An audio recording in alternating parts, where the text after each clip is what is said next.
मोदी जी एक ने बोला कि इसमें अंतर है। बोले क्या? मैंने बोले मोदी जी बेटी बचाओ योजना चला रहे हैं। मैंने कहा तो सोनिया जी बेटा बचाओ चला रही हैं।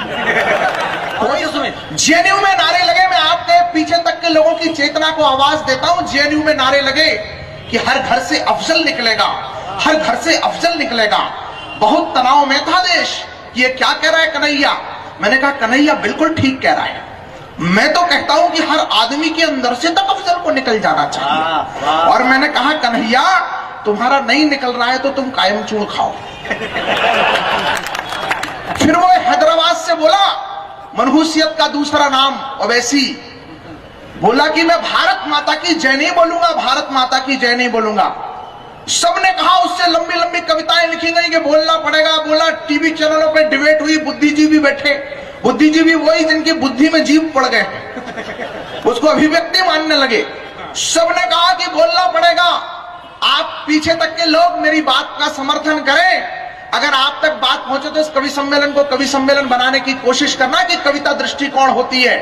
सबने कहा कि बोलना पड़ेगा। मैंने कहा कि बोलना भी मत, गंदी जुबान से मंत्रों के जाप नहीं किए जाते हैं। फिर वो कश्मीर से एक आवाज उठी, बोले कश्मीर भारत के बाप का नहीं है, कश्मीर भारत के बाप का नहीं है। मैंने कहा बिल्कुल नहीं है, ये तो पाकिस्तान के बाप का है। देखो समझ में आ जाए तो ताली बजाओ, और नहीं आए तो इसलिए बजाओ ताकि पड़ोसी को लगे कि तुम समझदार हो। बोले ना जाए। मैंने कहा देखो ये पाकिस्तान के बाप का है और बाप का ही रहेगा। तो बोल पड़े कि बाप का है तो कभी बेटे का होगा। मैंने कहा नहीं होगा। बोले क्यों? मैंने कहा एक पंक्ति देता हूं, अब यहां से कविता की भाषा आप तक पहुंचे तो मुझे तालियों से आशीष देना। मैंने कहा कि नाजायज संतानों को स्वीकार नहीं करते हैं हम, नाजायज संतानों को स्वीकार महाभारत की संस्कृति का देश क्यों पाकिस्तान जैसे दो कौड़ी के मुल्क पर हमला नहीं करता है? उत्तर पहुंच जाए तो महाकाल की नगरी में महाकाल के बेटे इस बात का समर्थन करें कि नाजायज संतानों को स्वीकार नहीं करते हैं हम। बात बराबर की ना हो तो वार नहीं करते हैं हम, बात बराबर की ना हो तो वार नहीं करते हैं हम। तब चार पंक्तियां पढ़ना चाहता हूं मुझे। मैं कहीं ये दावा नहीं करता, बहुत मीठा मैं गाता हूं। जो देखे जिंदगी में मैं वही किस्से सुनाता हूं। वो उमर अब्दुल्ला बोल पड़े, बोले कश्मीर के हालात के लिए सिर्फ पाकिस्तान जिम्मेदार नहीं है। मैंने कहा बिल्कुल नहीं है, तुम जैसे देशद्रोही भी बराबर से जिम्मेदार हैं। ये दावा नहीं करता, बहुत मीठा में गाता हूं। राजनीतिक बातें तो इसलिए भी नहीं करूंगा दोस्तों, भारतीय जनता पार्टी के विधायक बैठे हैं, इन लोगों को ये लग रहा है आजकल की मोदी जी बहुत बड़े नेता हो गए, राहुल जी बड़े नेता नहीं है। मुझे ऐसा नहीं लगता। मुझे लगता है कि दोनों बराबर के नेता हैं, क्योंकि दोनों का परफॉर्मेंस एक जैसा है, आउटपुट एक जैसा है। अभी 5 राज्यों के चुनाव हुए, जहां जहां पर मोदी जी गए वहां वहां भाजपा जीत गई, लेकिन जहां जहां राहुल जी गए वहां वहां भी तो जीती। परफॉर्मेंस में कोई अंतर नहीं है, सबका परफॉर्मेंस एक जैसा है। मैं बहुत इज्जत करता हूं, कोई सब पार्टियां अच्छी है, कोई खराब नहीं है। तब निवेदन करना चाहता हूं, राजनीतिक बातें करने का कोई मेरा मन नहीं है। मैं सीधे सीधे बात करता हूं कि निवेदन करना चाहता हूं कि ये दावा नहीं करता, बहुत मीठा मैं गाता हूं। जो देखे जिंदगी में मैं वही किस्से सुनाता हूं। अनाड़ी हूं मगर एक कायदे का भी सलीका है। अनाड़ी हूं, मेरे सोचने का ढंग पहुंचे आप तक। मैं विपरीत परिस्थितियों में से फिर ढंग का सोचने का आदी हूं। मैं भोपाल में रहता हूं, वहां पर पाकिस्तान कभी कभी मैच जीत जाए तो कुछ लड़के पटाखे फोड़ते थे। मैं पिछली बार गया वहां पर, मैंने खड़े होकर के कहा, मैंने कहा लड़कों को देशद्रोही मत समझो। आपको पता है कि एक बाप को अपनी जीत से ज्यादा खुशी अपनी औलाद की जीत की होती है। अनाड़ी हूं मगर एक कायदे का भी सलीका है। जहां सब छोड़ देते हैं वहीं से मैं उठाता हूं, जहां सब छोड़ देते हैं वहीं से मैं सुनाता हूं। और दोस्तों हमारे सामने समस्या सिर्फ इतनी सी है कि हमारा आदर्श कौन हो। तब 4 पंक्तियां निवेदन करना चाहता हूं। युवा शक्ति विराजमान है, कोई हकला वो नचैया हमारा आइकॉन नहीं है, हमारा आइडल नहीं है, हमारा आदर्श नहीं है।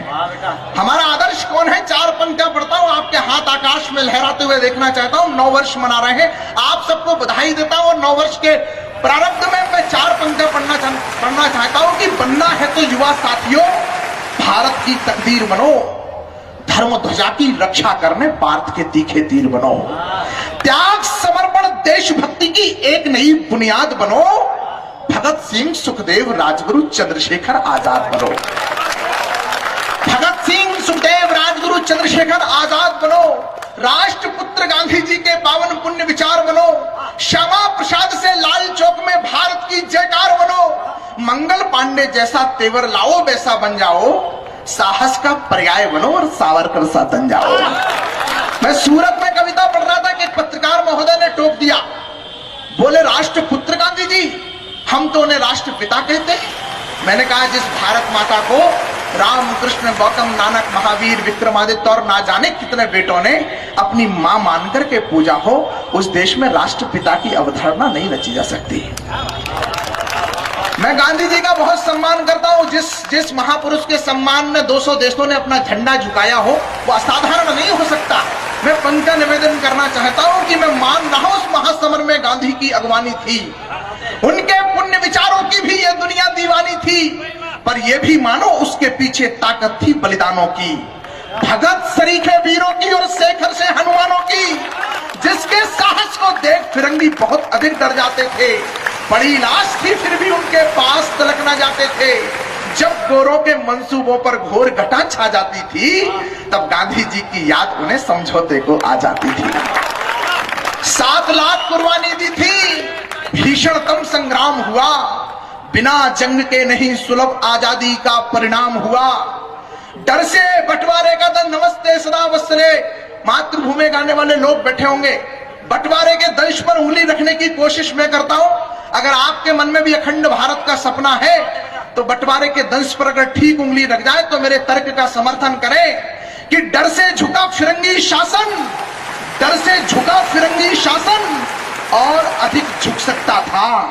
एक भी हाथ या तो मुझे खामोशी से विरोध में चाहिए, समर्थन में चाहिए, आपकी खामोशी नहीं चाहिए बस। कि डर से झुका फिरंगी शासन और अधिक झुक सकता था।